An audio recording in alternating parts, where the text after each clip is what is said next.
जब किसी के पास पैसा आता है तो अपने साथ डर और लालच भी लेकर आता है। नमस्कार, मैं हूं Awadhesh Srivastava. Robert T Kiyosaki के रिच डैड उन्हें पैसे के बारे में, उसकी अहमियत के बारे में और साथ में आने वाले डर और लालच के बारे में समझाते हुए कहते हैं कि कुछ और पाने की इच्छा को, बेहतर पाने की इच्छा को लोग लालच कहते हैं, पर मेरे लिए ये इच्छा ही है और इसमें कोई बुराई भी नहीं है। पर यकीन मानो, अगर मैं तुम्हें $5 भी दूं तो भी तुम्हारी समस्या नहीं सुलझेगी, तुम अमीर नहीं बन पाओगे। अपने रिच डैड की बात सुनकर रॉबर्ट टी कियोसाकी ने पूछा, ऐसा क्यों? अगर मैं इतनी सैलरी उठाऊंगा उसके बाद भी मैं अमीर क्यों नहीं बन पाऊंगा? तब रिच डैड ने कहा, क्योंकि अमीरी मन से होती है, सोच से होती है, पैसे से नहीं। पैसा आज है, कल जा भी सकता है, पर जो इंसान सोच से अमीर है, जो ये जानता है कि पैसे को कैसे संभाला जाए, पैसे को कैसे कमाया जाए, पैसे को कैसे बनाया जाए, वो कभी भी गरीब नहीं हो सकता। इस पर रॉबर्ट टी कियोसाकी ने पूछा, तो क्या हमें पैसे से दूर रहना चाहिए, उसके पीछे भागना नहीं चाहिए? इस पर रिच डैड ने जवाब दिया, देखो, पैसे से दूर रहना भी उतना ही बड़ा पागलपन है जितना कि उसके पीछे भागना। मुसीबत की घड़ी में या पैसे न होने की घड़ी में, गरीबी की हालत में ज्यादातर लोग ये नहीं जानते कि वो अपने दिमाग से सोचते हैं या अपने दिल से। आपकी भावनाएं तो आपकी ही रहेंगी, पर मुसीबत के वक्त दिल से नहीं, दिमाग से सोचना भी आना चाहिए। अक्सर लोग जब नौकरियां छोड़ते हैं, अक्सर लोग जब अपने बॉस की बुराई करते हैं, अक्सर लोग जब अपनी मुसीबतों के पहाड़ की बात करते हैं, तो वो अपने दिल से सोच रहे होते हैं, क्योंकि जो दिमाग से सोचता है वो हमेशा अपनी तरक्की के बारे में सोचता है। वो इस डर से नहीं सोचता कि उसकी नौकरी चली जाएगी। तुम्हें दिल के हाथों मजबूर होकर, डर के हाथों मजबूर होकर पैसे का गुलाम नहीं बनना है। मैं चाहता हूं कि तुम दिमाग से सोचो और पैसे को अपना गुलाम बनाओ, ताकि वो पैसा तुम्हारे लिए काम करे। क्योंकि इस दुनिया में सच्चा अमीर वही है जो पैसे के पीछे न भागे, जो खुद पैसे के लिए काम न करे, बल्कि उसका पैसा उसके लिए 24 घंटे काम करता रहे।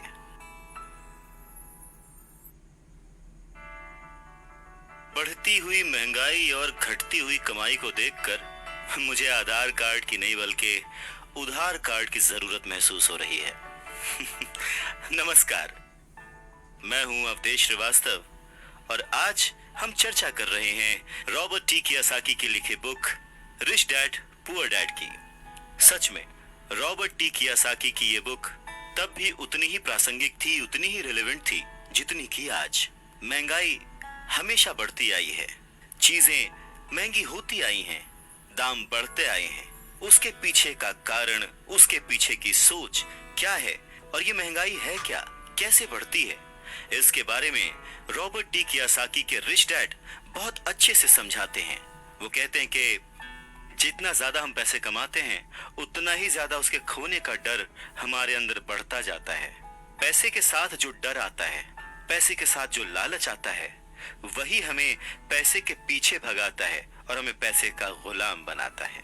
हमें ये समझने की जरूरत है कि इस लाइफ की जरूरतों में हम सब बंधे हुए हैं। हम सब अपने परिवार को चलाने के लिए, अपनी डेली नीड पूरी करने के लिए, अपने शौक पूरे करने के लिए दिन ब दिन पैसे के पीछे भागते रहते हैं। धीरे धीरे ज्यादा पैसा कमाने की इच्छा करते रहते हैं। पैसा कमाना गलत नहीं है, पर पैसे कमाने के पीछे की नीयत, उसका सही होना जरूरी है। और वो नीयत ही है जो इस समाज में महंगाई बढ़ाती है, और वो नीयत ही है जो इस समाज में डिसबैलेंस पैदा करती है। एक छोटे से एग्जाम्पल से इस बात को समझा जा सकता है कि एक डॉक्टर जो अपने परिवार को ज्यादा खुशी देना चाहता है, अपनी फीस बढ़ा देता है। उसकी फीस बढ़ने की वजह से सारी मेडिकल फैसिलिटीज, स्वास्थ्य सुविधाएं सब महंगी हो जाती हैं। अब इससे गरीब लोगों को सबसे ज्यादा नुकसान पहुंचता है। इसलिए गरीब लोगों का स्वास्थ्य अमीर लोगों से ज्यादा बुरा होने लगता है। अब क्योंकि डॉक्टर्स ने अपनी फीस बढ़ा दी है, इसलिए लॉयर्स ने भी अपनी फीस बढ़ा दी। लॉयर्स ने अपनी फीस बढ़ा दी तो स्कूल टीचर भी अपनी तनख्वाह बढ़ाना चाहते हैं, और ये सिलसिला बस यूं ही चलता रहता है। जल्द ही अमीर और गरीब होता जाता है। और इतना बड़ा अंतर दोनों के बीच आ जाता है कि सोशल डिसबैलेंस पैदा हो जाता है। रिच डैड की बात सुनकर रॉबर्ट टी कियासाकी ने उनसे पूछा, डैड क्या कीमतें बढ़नी नहीं चाहिए? इस पर रिच डैड ने जवाब दिया, अच्छी तरह से चल रही सरकार और एक शिक्षित समाज में तो नहीं बढ़नी चाहिए, कीमतें दरअसल कम होनी चाहिए। जाहिर है कि ऐसा केवल सिद्धांतों में ही होता है, आइडियली ऐसा होना चाहिए, पर प्रैक्टिकली ऐसा नहीं होता। कीमतें अज्ञान से पैदा हुए लालच और डर के कारण होती हैं, जैसा कि मैंने तुम्हें बताया। अगर स्कूल्स में मनी के बारे में, पैसों के बारे में सिखाया जाता तो लोगों के पास ज्यादा पैसा होता और बाजार की कीमतें भी कम होती। ये सब कुछ इंटर रिलेटेड है, एक दूसरे से जुड़ा हुआ। पर हमारी सोसाइटी में सिर्फ पैसे के लिए काम करना सिखाया जाता है, पैसे की ताकत का इस्तेमाल करना नहीं सिखाया जाता। और इसीलिए मैं हमेशा कहता हूं कि पैसे से जुड़े ऐसे किसी भी मुद्दे पर दिमाग से सोचने की जरूरत है। इसके आगे रॉबर्ट टी कियासाकी अपने डैड से पूछते हैं, डैड बहुत देर से आप कह रहे हैं कि दिल से मत सोचो, दिमाग से सोचो, आखिर दिल से सोचने और दिमाग से सोचने में फर्क क्या है? इस पर रिच डैड उन्हें समझाते हैं, देखो मैं ये बात अक्सर सुनता हूँ कि हर आदमी को काम करना पड़ता है, या फिर अमीर लोग दूसरों के पैसे मार लेते हैं, मेरी सैलरी बढ़नी चाहिए, मैं इस काम से खुश नहीं हूँ, मैं दूसरी जगह जॉब ढूंढ लूंगा, वगैरह वगैरह। पर अगर हम ध्यान से देखें तो ये सारी बातें भावनाओं में बहकर कही गई हैं। ये सारी बातें इमोशनल होकर कही गई हैं, और अक्सर भावनाओं में बहकर हम जो भी डिसीजन लेते हैं वो सिर्फ हमें नुकसान पहुंचाता है। तो बात को समझो, जब भी कोई डिसीजन लो दिमाग से लो, जल्दबाजी मत करो, हाँ पर जल्दी करो। बस इसी तरह से मन लगाकर काम करते रहो, तुम्हारा जो दिमाग है वो तुम्हें जल्द से जल्द कुछ ना कुछ ऐसे सही तरीके बता ही देगा जिससे तुम ज्यादा कमा पाओगे, ऐसी चीजें देख पाओगे जो दूसरे लोग नहीं देख पाते। मौका उनकी नाक के नीचे होता है, अवसर उनके पास होता है, सामने होता है, पर वो उसे पहचान नहीं पाते। पर अगर तुम दिमाग से काम लोगे तो तुम उन्हें पहचान पाओगे, उन मौकों का फायदा उठा पाओगे और जिंदगी में आगे बढ़ पाओगे।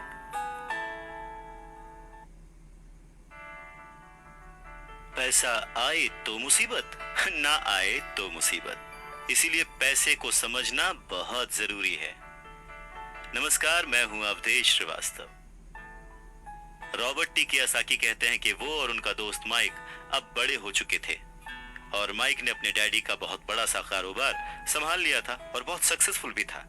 और अब माइक अपने बेटे को ठीक वैसे ही सिखा रहा था जैसे कि उसके डैड ने, यानी कि रॉबर्ट टी कियासाकी के रिच डैड ने उन दोनों को सिखाया था। रॉबर्ट टी कियासाकी कहते हैं कि जब वो 47 साल के हुए तो उन्होंने डिसाइड किया कि अब उन्हें रिटायर हो जाना चाहिए। रिटायरमेंट का ये मतलब नहीं होता कि काम नहीं किया जाएगा या आगे काम नहीं करना चाहते वगैरह वगैरह। रिटायरमेंट का मतलब ये होता है कि अब आप इस लायक हो गए हैं कि आपका पैसा आपके लिए काम करे। रिटायरमेंट का सही मतलब यही है कि आपने पूरी जिंदगी जो मेहनत करके, जो स्ट्रैटेजीज बना के, सही जगह निवेश करके पैसा लगाया था, अब आपकी वो एज आ चुकी है कि अब आप उस पैसे को एंजॉय करें, क्योंकि आपका पैसा अब आपके लिए काम करना शुरू कर चुका है। कुछ लोग पूरी जिंदगी काम करते रहते हैं, रिटायर नहीं हो पाते।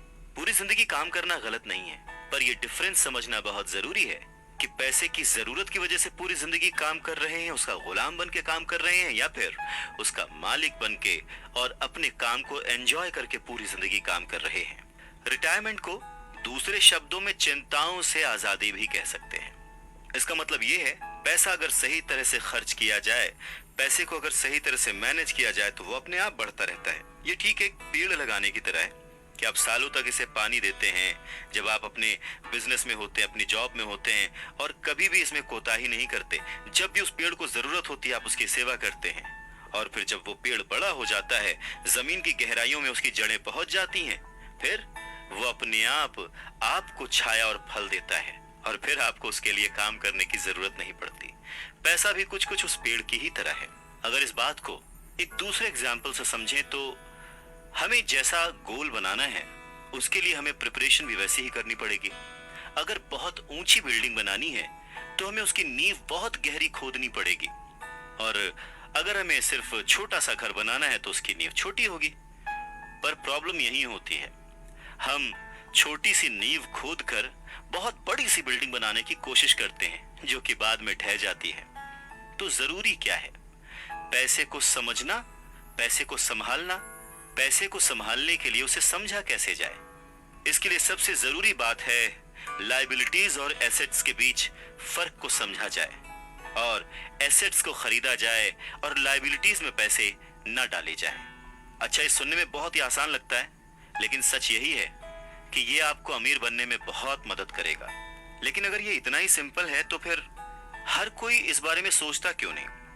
लोगों को लगता है कि उन्हें लायबिलिटीज और एसेट्स के बीच फर्क पता है, पर लायबिलिटीज और एसेट्स के बीच का जो बारीक सा फर्क है वही लोगों को नहीं पता है। तो चलिए इसके बारे में और डिटेल में बात करते हैं। लायबिलिटीज और एसेट्स क्या है? लायबिलिटीज वो हैं जहां से आपको पैसा कभी नहीं आएगा, उल्टे आपको उसमें और पैसा डालते रहना पड़ेगा। और एसेट्स वो चीजें हैं जो आपको पैसा देती रहेंगी, दिन ब दिन उनकी कीमत बढ़ती रहेगी, वो आपको अमीर और अमीर बनाती रहेंगी। इसको अगर इनकम और एक्सपेंस के टर्म में समझे तो और आसान होगा। सिंपल सा मतलब है, इनकम है कि आपके पास कितना पैसा आया और एक्सपेंस है कि आपने कितना पैसा खर्च किया। तो जब भी ऐसी कंफ्यूजन हो, सही तरीका यह है कि एक बैलेंस शीट बनाएं जिसमें अपने एसेट्स और लायबिलिटीज जरूर लिखें।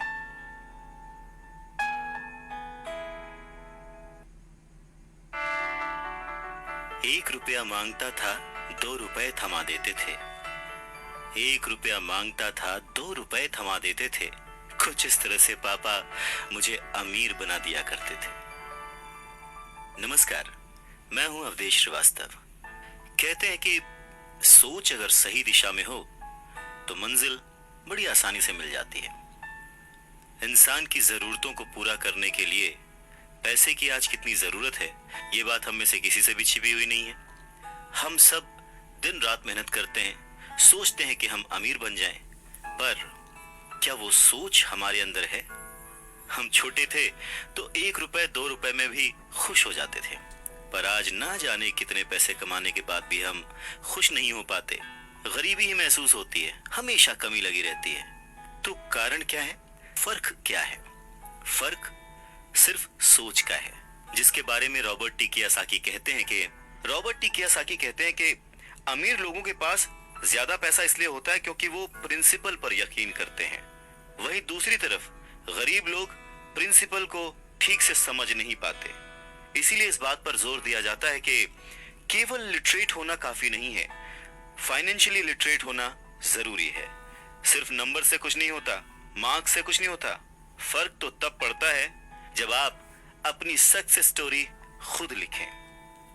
अधिकतर फैमिलीज में देखा गया है कि जो मेहनती होता है उसके पास पैसा भी ज्यादा होता है, मगर उसका फायदा क्या जब सारा पैसा लायबिलिटीज में खर्च हो जाए? वैसे ये बहुत ही इंटरेस्टिंग एक्सरसाइज है, करके देखनी चाहिए।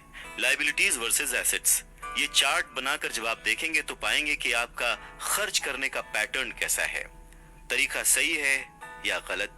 और तब आप ये भी नोटिस कर पाएंगे कि आपका ज्यादा खर्च किस तरफ हो रहा है, लायबिलिटीज की तरफ या एसेट्स की तरफ, और आपको अपने खर्च पर कितना कंट्रोल करने की जरूरत है।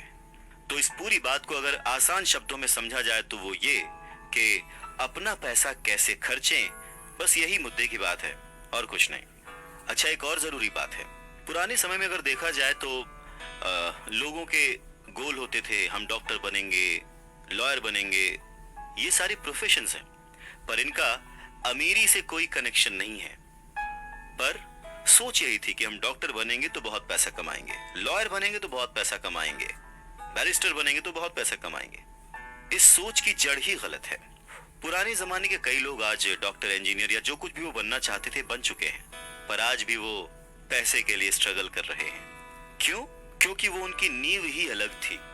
आज दौर बदल चुका है, बच्चे एथलीट बनना चाहते हैं, स्पोर्ट्स पर्सन बनना चाहते हैं, स्टार बनना चाहते हैं, क्योंकि उन्हें पता है कि सिर्फ अच्छी पढ़ाई और अच्छे ग्रेड्स के भरोसे बैठकर वो अपने करियर में सक्सेस नहीं पा सकते। आज वक्त बदल चुका है। आज के जमाने में सभी वर्किंग हैं, हस्बैंड वाइफ वर्किंग हैं, दोनों कमाते हैं और सोचते हैं कि हम दोनों मिलकर ज्यादा पैसे कमाएंगे और हम ज्यादा अमीर हो जाएंगे। और सबका ध्यान सिर्फ अपने अपने करियर पे ही होता है। कमाई बढ़ने लगती है, पर जाहिर है कि उसी के साथ साथ खर्चे भी बढ़ने लगते हैं। कहने का मतलब ये कि बिना फाइनेंशियली लिटरेट हुए आप कितने भी पैसे कमा लें, वो खर्च हो जाएंगे, वो आपकी लाइबिलिटीज में चले जाएंगे, और ये एक ऐसा चक्कर है जो फिर चलता ही रहता है। और उसके बाद सभी ये सोचते हैं कि इस मुसीबत से बाहर कैसे निकला जाए। दरअसल लोगों को लगता है कि ज्यादा पैसे कमाने से आदमी अमीर हो जाता है, पर रॉबर्ट टी कियासाकी कहते हैं कि अमीरी एक सोच है। अमीरी अपने पैसे को सही जगह खर्च करने की समझ है। अमीरी पैसे के पीछे ना भागने की सोच है। अमीरी रिटायरमेंट लेते समय ना डरने की सोच है। अमीरी तब है जब आपका पैसा आपके लिए काम करे। तो आप जब भी खर्च करें, हमेशा ये ध्यान रखें कि पैसा आपको अमीर नहीं बनाता। उसे सही जगह पे इन्वेस्ट करना, उसे सही से संभाल कर रखना, या कई बार उसे गलत जगह पर खर्च ना करना भी आपको अमीर ही बनाता है। कहने का मतलब ये कि अमीरी क्या है? अमीरी वो नहीं कि आप कितना पैसा कमा पाते हैं। अमीरी तो वो है कि आप कितना पैसा बचा पाते हैं। आप ठहर जाएंगे तो चलेगा, आपकी सोच नहीं ठहरनी चाहिए, क्योंकि अगर सोच ठहर गई तो जिंदगी बिना किसी सोच के गुजर जाएगी। नमस्कार, मैं हूं अवधेश श्रीवास्तव और आपसे बातें कर रहा हूं रिच डैड पुअर डैड की, जिसे लिखा है रॉबर्ट टी कियासाकी ने। बात सन 1947 की है। दुनिया की सबसे बड़ी फूड चेन मैकडॉनल्ड के फाउंडर रे क्रॉक ने एक एमबीए क्लास में स्पीच दी। बहुत ही शानदार स्पीच, लोगों ने बहुत तालियां बजाईं, खुश हुए। स्पीच के बाद एमबीए के स्टूडेंट्स ने उनके साथ वक्त बिताना चाहा। उनसे रिक्वेस्ट की कि सर थोड़ा टाइम हमारे लिए स्पेयर कर लें। बातों बातों में रे क्रॉक ने अचानक एक सवाल किया, क्या आप लोग जानते हैं कि मैं किस बिजनेस में हूं? अब क्योंकि वो मैगडी को रिप्रेजेंट कर रहे थे तो सभी जानते थे कि भाई आप हैमबर्गर बेचते हैं, फूड बिजनेस में हैं। तो बच्चों ने वही जवाब दिया। इस बात पर रे हंसने लगे। उनका असली बिजनेस तो रियल एस्टेट का है, क्योंकि मैगडी के लिए हर लोकेशन का चुनाव बहुत ही सोच समझकर और रेकी करके किया जाता है। जहां उनकी फ्रेंचाइजी बनाई जाती है वो जमीन भी साथ ही बेची जाती थी। तो इसका सीधा मतलब यह था कि फ्रेंचाइजी खरीदने वाले उस वक्त वो जमीन भी खरीदते थे। तो इस तरह से ये एक रियल एस्टेट बिजनेस भी हो गया। और ठीक यही सबक रॉबर्ट टी कियासाकी के रिच डैड ने उन्हें सिखाया कि अक्सर लोग खुद के लिए छोड़कर बाकी सब के लिए काम करते हैं। वो टैक्स पे करके गवर्नमेंट के लिए काम करते हैं, उस कंपनी के लिए काम करते हैं जहां वो नौकरी करते हैं, बैंक का मॉर्टगेज देकर उसके लिए काम करते हैं। और ये सब इसलिए क्योंकि हमारा एजुकेशन सिस्टम ही ऐसा है। स्कूल हमें एम्प्लॉय बनना सिखाता है, एम्प्लॉयर नहीं। जो आप पढ़ते हैं बस वही आप बनते हैं, इसलिए हमेशा सही पढ़ें। अगर आपने साइंस पढ़ी तो डॉक्टर बनेंगे, मैथमेटिक्स पढ़ी तो इंजीनियर बनेंगे, मतलब आपने जो पढ़ा वही आप बने। अब मुसीबत यह है कि इससे छात्रों का कोई भला नहीं हो पाता, क्योंकि वो नौकरी और बिजनेस के बीच के फर्क में उलझ कर रह जाते हैं। जब कोई पूछता है कि आपका बिजनेस क्या है, तो आपको ये नहीं बोलना चाहिए कि मैं तो एक डॉक्टर हूं या एक बैंकर हूं, क्योंकि वो आपका प्रोफेशन है, बिजनेस नहीं। वो प्रोफेशन है जिससे आप लोगों की सेवा करते हैं, वो प्रोफेशन है जिससे आप अपना घर चलाते हैं। अमीर बनने के लिए प्रोफेशन नहीं, बिजनेस की जरूरत है। कहने का मतलब है कि आप जो कुछ भी करते हैं उसे अपना बिजनेस बनाइए, नौकरी नहीं। अपनी सारी उम्र दूसरों के लिए काम करके उन्हें अमीर करने में बर्बाद ना करें, बल्कि खुद की जिंदगी को खुशहाल करने के लिए खुद काम करें। बहुत से लोगों को इस बात का एहसास बहुत देर में होता है कि जो उनका हाउस लोन है उनकी जान ले रहा है, और फिर उन्हें लगता है कि जिसे वो एसेट मानते थे वो दरअसल उनकी लायबिलिटी बन गया। जैसे उन्होंने कार ली तो उससे जुड़े तमाम खर्चे उनकी लायबिलिटीज बन गए। उन्हें पूरा करने के लिए नौकरी जरूरी है, और अगर कभी वो सेफ जॉब उनके हाथों से निकल गई तो फिर उनकी मुसीबतें शुरू। इसीलिए हमें अपने सेविंग्स पर, अपनी बचत पर, अपने एसेट्स पर इतना ज्यादा ध्यान देना चाहिए। हम कितना कमा रहे हैं उससे ज्यादा हम कितना सेव कर रहे हैं उस पर ध्यान देना चाहिए। और फाइनेंशियली सिक्योर होने का यही एक सिंपल तरीका है। आप कितने अमीर हैं ये जानने का सही तरीका नेटवर्थ इसलिए नहीं है क्योंकि जब भी आप अपने एसेट्स बेचते हैं तो उन पर भी टैक्स लगता है। आपको उतना पैसा नहीं मिलता जितना कि आप सोचते हैं। तो आपकी बैलेंस शीट के हिसाब से आपको जितना भी पैसा मिलेगा उस पर भी आपको टैक्स देना पड़ेगा। अब इसका मतलब क्या हुआ कि क्या सब कुछ छोड़ दें, जो कर रहे हैं वो सब छोड़ दें, नौकरी ना करें? नहीं, रॉबर्ट टी कियोसाकी ये बिल्कुल नहीं कहते कि जो कुछ आप कर रहे हैं उसे छोड़ दें, जो नौकरी कर रहे हैं उसे छोड़ दें। अपनी नौकरी करते रहिए, पर साथ ही एसेट्स भी जमा करते रहिए। और एसेट्स से उनका मतलब है सही और असली मायने में एसेट्स। वो ये नहीं कहते कि आप कोई कार खरीद लीजिए, क्योंकि कार एसेट नहीं है, क्योंकि जैसे ही आप उसे सड़क पर उतारेंगे उसका रेट घट जाएगा, उसकी कीमत घट जाएगी। जितना हो सके खर्चे में कटौती करिए और लायबिलिटीज को घटाइए। तो बड़ा सवाल यह आता है कि किस तरह के एसेट्स खरीदे जाने चाहिए। कुछ एग्जाम्पल्स इस तरह से समझे जा सकते हैं कि ऐसा कोई बिजनेस करें जहां आपकी मौजूदगी जरूरी ना हो। मतलब अगर आप वहां पे ना भी रहें तो आपका काम चलता रहे, दूसरे लोग आपके लिए काम करते रहें और बस वही आपका बिजनेस है। दूसरा, आप कह सकते हैं कि रियल एस्टेट में पैसे लगा सकते हैं, आप लैंड खरीद सकते हैं, स्टॉक और बॉन्ड खरीद सकते हैं। आजकल बहुत सारी पॉलिसीज आ गई हैं, उन्हें समझें और फिर उसमें इन्वेस्ट करें। जब एसेट्स खरीदें तो अपनी पसंद की चीजों पर पैसा लगाएं, क्योंकि आपका मन होगा तभी आप उसमें ध्यान दे पाएंगे। अगर उसमें आपकी रुचि नहीं होगी ना, तो आप उसे बेहतर समझ नहीं पाएंगे। रॉबर्ट टी कियोसाकी को रियल एस्टेट और स्टॉक्स में रुचि थी, खासकर छोटी कंपनियों में इन्वेस्ट करने की। तो उन्होंने अपने रिच डैड की सलाह पर अपनी नौकरी कभी नहीं छोड़ी। वो जॉब करते रहे, साथ ही अपने एसेट कॉलम को बड़ा और मजबूत बनाते रहे। उन्होंने अपना कमाया हुआ एक एक पैसा बेकार खर्च नहीं किया, उसे सेव किया। वो हमेशा ये मानकर चलते रहे कि इस पैसे की उन्हें जरूरत नहीं है, वो उसके मालिक हैं, गुलाम नहीं है। अगर आपको लगता है कि आप लग्जूरियस लाइफ जीना चाहते हैं, लग्जरी खरीदना चाहते हैं, शौक से खरीदिए, कोई बड़ी बात नहीं है। पर जैसे ही आपको ये विचार आए, ये भी जरूर सोचिए कि अमीर और गरीब में बस यही फर्क है। जहां पर मिडिल क्लास आदमी या गरीब आदमी पैसा आते ही पहले लग्जरी में खर्च करता है, वहीं अमीर आदमी उसे सबसे बाद में खरीदता है। तो यही सीक्रेट है अमीरों के और अमीर होने का और गरीबों की बढ़ती गरीबी का।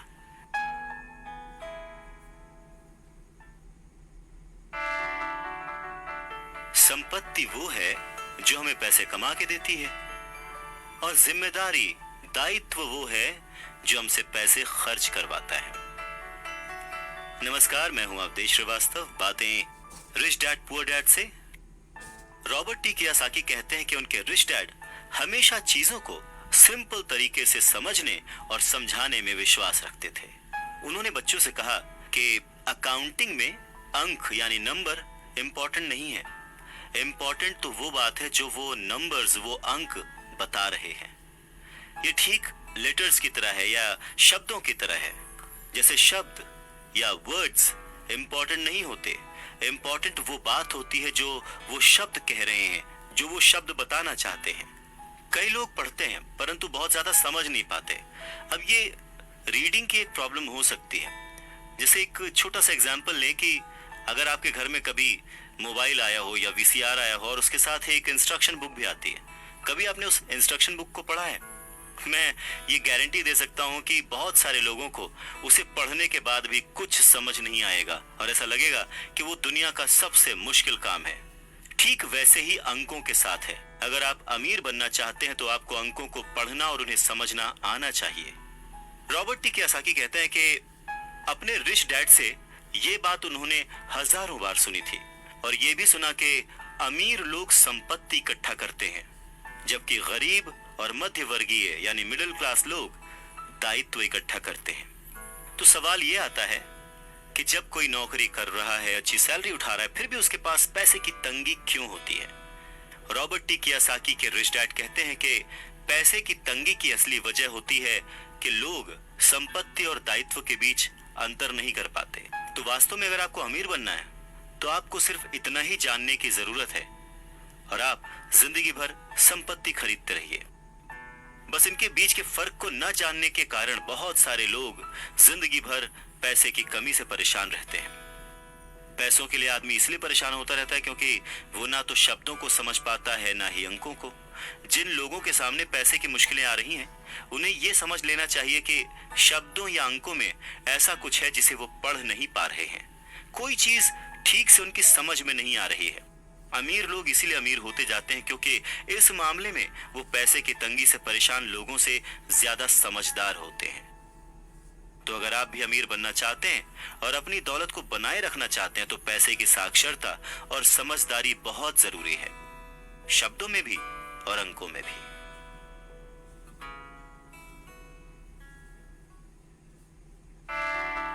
जिंदगी में सिर्फ पैसे कमाकर या पैसे बचाकर आप अमीर नहीं बन सकते। अमीर बनने के लिए आपको अपने अंदर बहुत कुछ बदलना पड़ेगा। नमस्कार, मैं हूं अवधेश श्रीवास्तव। अगर कोई लॉटरी में पैसे जीत जाए और उसे वो अपने साथ रख ले, बचा ले, तो क्या वो आपकी निगाह में अमीर है? नहीं, क्योंकि वो पैसा आज नहीं तो कल उसके साथ नहीं रहेगा। अमीरी एक सोच है, एक जीवन शैली है, एक नजरिया है, और आपको हमेशा अमीर बने रहने के लिए अमीरों की तरह ही सोचना पड़ेगा, खुद को इम्प्रूव करना पड़ेगा।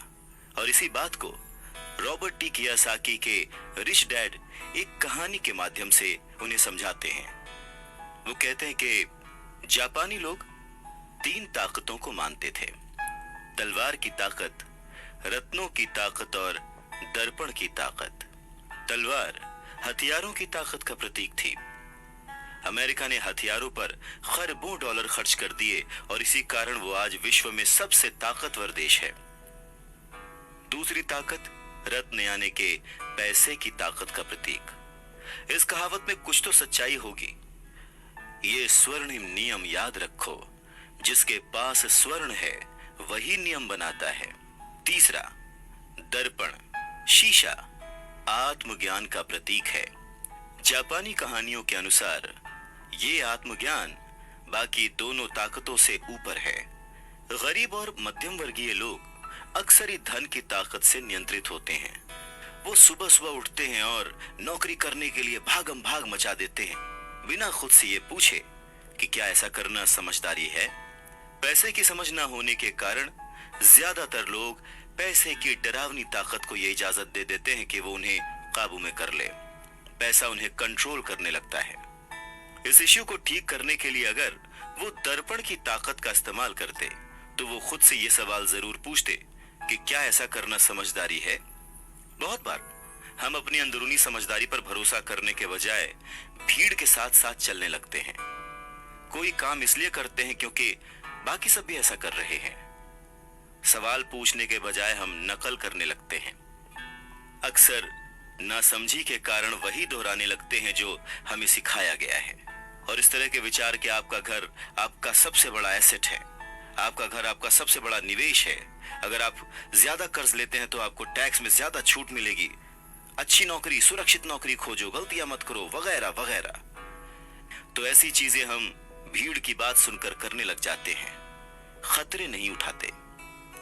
दूसरी जरूरी बात, ऐसा कहा जाता है कि ज्यादातर लोगों के लिए मौत से भी डरावनी चीज होती है भीड़ के सामने बोलना, उन्हें एड्रेस करना। मनोवैज्ञानिक कहते हैं कि बहुत सारे लोग कॉमन स्टेज पर बोलने से इसलिए डरते हैं क्योंकि उन्हें यह डर होता है कि कहीं उनकी बुराई होगी, लोग उनके ऊपर हंसेंगे, वो अकेले रह जाएंगे, लोग उनसे दूर हो जाएंगे। सबसे अलग होने का डर या अकेले रह जाने का डर ही वो सबसे बड़ा कारण है जिस वजह से बहुत सारे लोग अपनी समस्या, अपनी प्रॉब्लम्स को सॉल्व करने के नए नए तरीके नहीं ढूंढते, बस भीड़ के साथ चलते चले जाते हैं।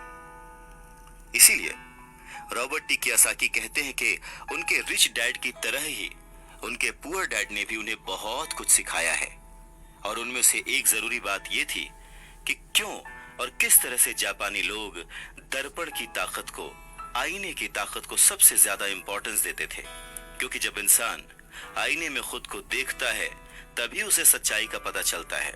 और ज्यादातर लोग खतरा मत उठाओ इसलिए कहते हैं क्योंकि वो खुद से डरे हुए होते हैं।